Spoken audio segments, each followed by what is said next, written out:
இஸ்லாமிய பெருமக்கள் பெருமையுடன் கொண்டாடும் ரமலான் எனும் ஈகை திருநாள் நாடு முழுவதும் வெகு விமரிசையாக நாளை கொண்டாடப்படுகிறது. ரமலான் நோன்பு ஈகை திருநாளை முன்னிட்டு தஞ்சாவூரில் இஸ்லாமிய பெருமக்கள் தமிழ்நாடு தௌஹீத் ஜமாத் அமைப்பின் சார்பில் சிறப்பு தொழுகை நடைபெற்றது. இஸ்லாமியர்களின் முக்கிய கடமைகளில் ஒன்றாக நோன்பு இருத்தல் கருதப்படுகிறது. இந்த ரமலான் மாதம் பசி, உணவு உள்ளிட்டவற்றை மறந்துவிட்டு தொழுகை ஒழுக்கத்தை கடைபிடிப்பதாக உள்ளது. 30 நாட்கள் நோன்பிற்கு பிறகு இன்று உலகம் முழுவதும் இஸ்லாமியர்கள் ரமலான் பெருநாளை கொண்டாடி வருகின்றனர். தஞ்சாவூர் கீழவாசல் அண்ணா மண்டபத்தில் தமிழ்நாடு தௌஹீத் ஜமாத் சார்பில் ரமலான் பெருநாள் சிறப்பு தொழுகை நடைபெற்றது. இதில் 300க்கும் மேற்பட்டவர்கள் ஒரே நேரத்தில் திறந்த வெளியில் ரமலான் தொழுகையை நிறைவேற்றினர். இதில் பெண்கள் கலந்து கொண்டு தொழுகை நடத்த தனியாக ஏற்பாடுகளும் செய்யப்பட்டிருந்தது. தொழுகை முடிந்ததும் ஒருவரை ஒருவர் கட்டி தழுவி ரமலான் வாழ்த்துக்களை பகிர்ந்து கொண்டனர். தமிழ்நாடு தௌஹீத் ஜமாத் சார்பில் இன்று ரமலான் பண்டிகை கொண்டாடப்படுகிறது. தமிழகத்தில் பிறை தென்படாத நிலையில் நாளை ரம்ஜான் கொண்டாடப்படுகிறது. ஒவ்வொரு தடவையும் சொல்லக்கூடிய மக்கள்கிட்ட தெளிவா எங்க போய் சொல்றாருன்னா ஐக்கிய ஜமாத்திட்ட போய் சொல்றாரு. முதல்ல சொல்லிட்டு மகரிப் நேரத்தில் ஒரு சாரார் தொழுறாங்க, ஒரு சாரார் என்ன பண்றாங்க, பிறை பார்த்து கொண்டிருக்கின்றார்கள். இவர் பிறை பார்க்க போறாரு. அப்ப இவங்க பிறை பார்த்துறாங்க.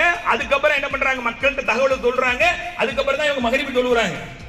அதுக்கப்புறம் மகரிப் தொழுது செய்தி ஐக்கிய ஜமாத்துக்கு சொல்லப்படுகின்றது. அவங்கள்ட்ட இருந்து தகவல் வரும் எதிர்பார்க்கிறாங்க, பதில வரல. அதுக்கப்புறம் என்ன பண்றாங்க, இதை வீடியோவாக வெளியிடக்கூடிய நேரத்தில் அப்புறம் தான் என்ன ஆகுது, பரவலாக போகின்றது. அப்ப யார் மறுக்கிறார்? அவங்க சம்பந்தப்பட்ட நபர்கள், அமைப்பு சாராத தவறுகள். அவங்க தெளிவா முதல்ல ஐக்கிய ஜமாத் சுன்னை ஜமாத்னு சொல்லக்கூடிய அந்த கோயம்புத்தூரில் இருக்கக்கூடிய ஐக்கிய ஜமாத் தான் சொல்றாங்க. முதல்ல அந்த தகவலை ஏற்றுக்கொள்ள மறுக்கின்றார்கள். என்ன காரணம்?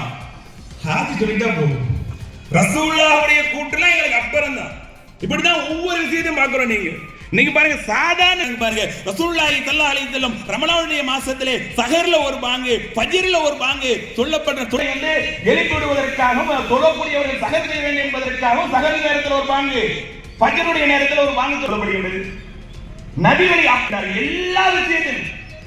எல்லா விஷயத்திலும் நபிவழியை குறைத்திருப்பதை பார்த்துக் கொண்டிருக்கின்றோம். அப்போ ஒரு இறை நம்பிக்கை யாருன்னா சமியான அஸ்தாகனா, சரியுற்றம் கட்டு. அப்ப அது போதாத, ரசூலுல்லாஹ் சொன்னாங்களே, அதே மாதிரி ரசூலுல்லாஹி ஸல்லல்லாஹு அலைஹி வஸல்லம் காலகட்டத்திலே ரமலான் வருடத்தில் நாங்கள் பிறை பார்த்தோம் என்று சாட்சி சொல்கின்றார்கள். அப்ப ரசூலுல்லாஹ் என்ன பண்ணாங்க, அல்லாஹ் சொன்னா, அல்லாஹ் என்ன சொன்னாங்க, 2 பேர் சாட்சி சொன்னா போதும் சொன்னாங்களா இல்லையா? அதே மாதிரி 2 கிராமவாசி சாட்சி சொல்லக்கூடிய நேரத்தில் அல்லாஹ்வுடைய தூதர் என்ன பண்றாங்க, தாம் நோன்பு வைத்திருந்தாங்க 30வது நாள்ல அந்த நோன்பை விட்டு பிரச்சனை தானே. இப்ப நோன்பு பெருநாள் கொண்டாடுறதா நோன்பு வைக்கிறாங்க பிரச்சனை. ரசூலுல்லாஹ்